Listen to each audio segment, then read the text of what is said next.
Oh my gosh.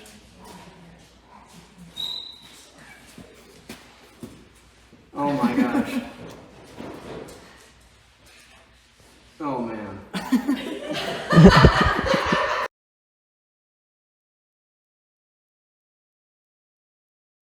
Okay, so this right here is my dad's truck. It's a 1975 F-250. It's got a 417 cubic inch stroker, 44-inch super swampers, roughly like 14 inches of lift. 4-speed manual with now a Dana 60 front and a Dana 80 rear. So it all started in 1975. This was sold by the local Ford dealer, sold to the local co-op, and it was ran for 2 years, and then they traded it in. It kind of started its life, the Nelson life with Kirk. When Kirk got it, it didn't run, so they put a crate motor in it, 390. He lifted it, put the sunroof in it, new seats, and that's kind of where it started. And then he ran it for a couple years and sold it to Rick. So Rick had it for 1 or 2 years. He's the middle son, and he sold it to get a Bronco, and then it went to Nelson Wells. And then in roughly 83, my dad bought it, and he's owned it. It's now 2023, so he's owned it 40 years. I know this truck means a lot to him. He spent a lot of time with this truck. My dad put the tires on this thing in 92, the 44s, and got it lifted this high.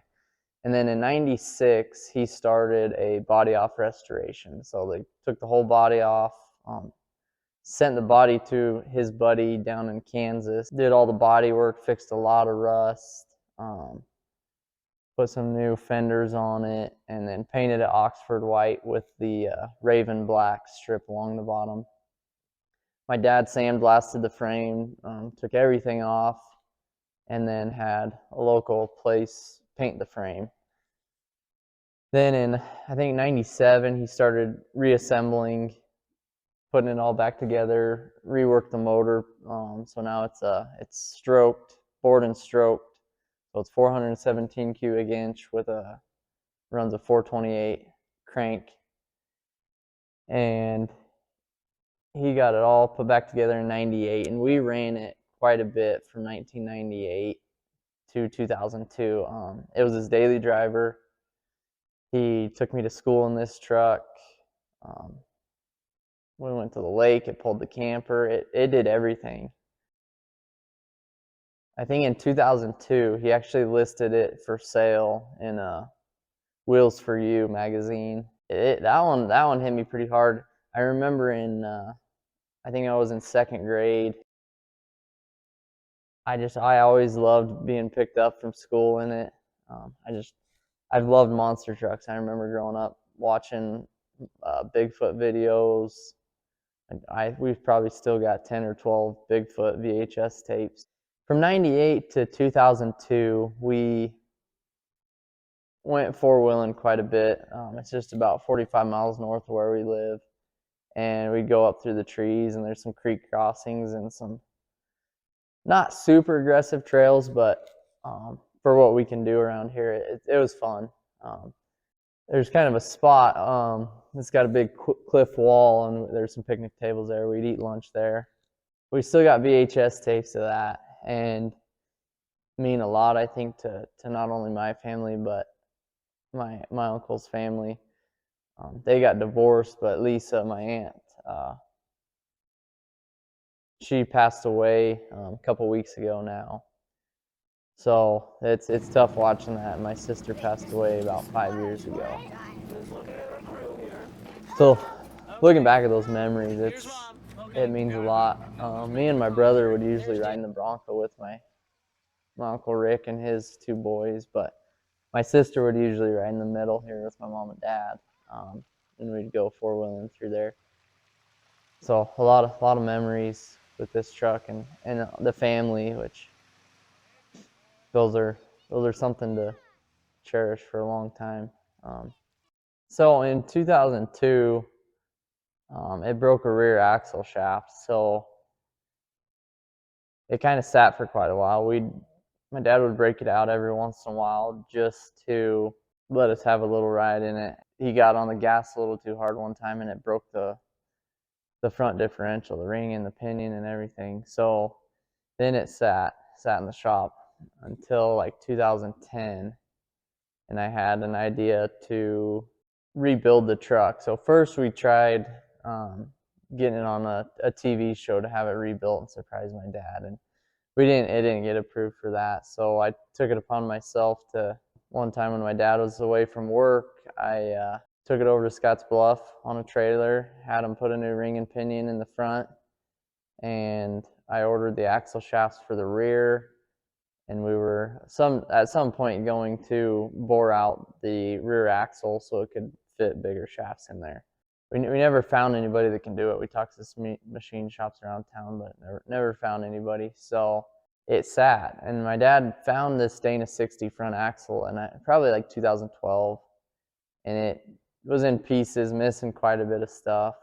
So that, I mean, everything just sat in our shop. For 2015, drove it just front wheel drive in my wedding. It was in my dad's wedding. Pretty much every family member of ours has been in this truck or drove this truck.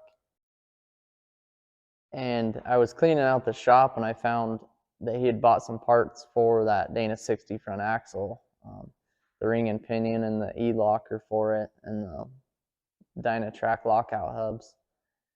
And I got the idea to do this right and finish this project. So I started looking for what other parts we needed for the front axle and started searching for a Dana 80 rear axle. I found one in Wyoming. It was about a 4-hour drive, so me and my brother got up at about 2 o'clock in the morning, drove down there, picked it up, brought it back, and hid it in this shop. We changed the locks on my shop and my brother's shop, started going to work on these axles, talked to a lot of people, got the parts ordered to build these things as tough as possible. We made it happen. According to my dad, I'll get this truck someday when hopefully I can do the same for my son and keep it running and keep it in the family. And I'm doing what I can to repay my dad for everything he's done for me and helping me start the business. And Dad, I just want you to know that we all appreciate everything you've done for our family. You've been super solid. I've never seen you cry. When my grandpa passed away, when my grandma passed away, and then it wasn't but a month later my sister passed away, and I never seen him shed a tear. So Saturday morning we loaded up the truck, brought it out here, waxed it, and got it in the shop, put the big tires on it, and then called my dad to have him come take a peek at what we've been doing out here.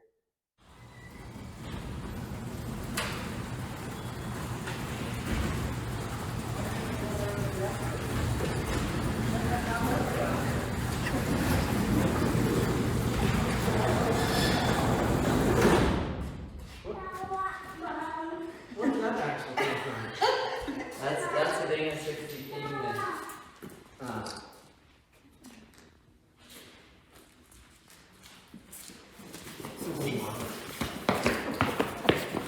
And then there on the rear is a Dana 80.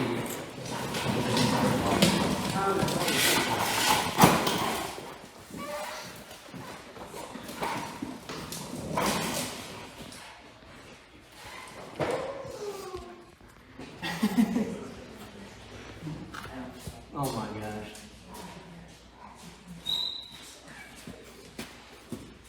Oh my gosh. Oh man.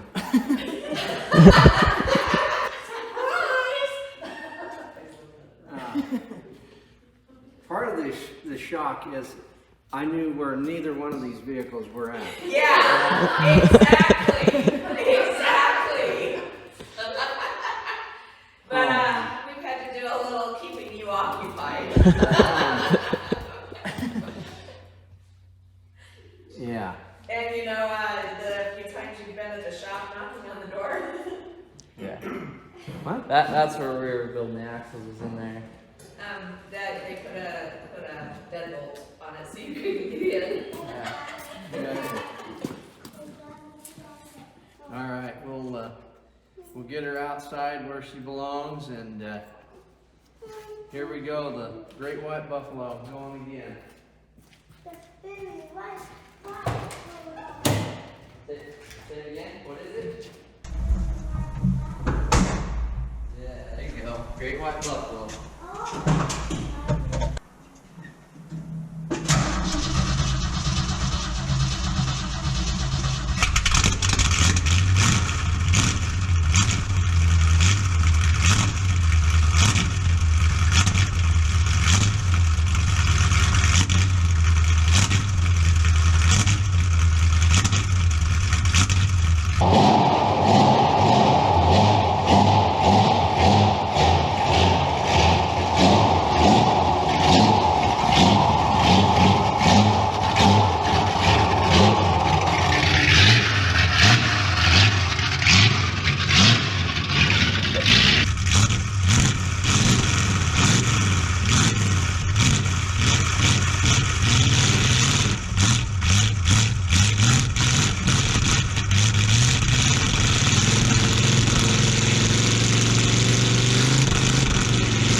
Was that fun or what, buddy?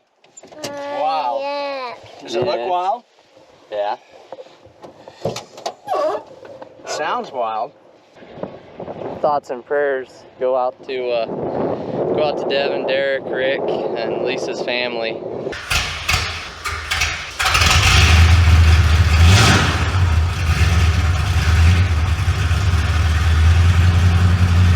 Alright, what's up guys? Hopefully you liked the reveal video. Stay tuned, like, comment, subscribe, and we will have some more videos on the axle builds, front and rear, and these two suckers. So stay tuned.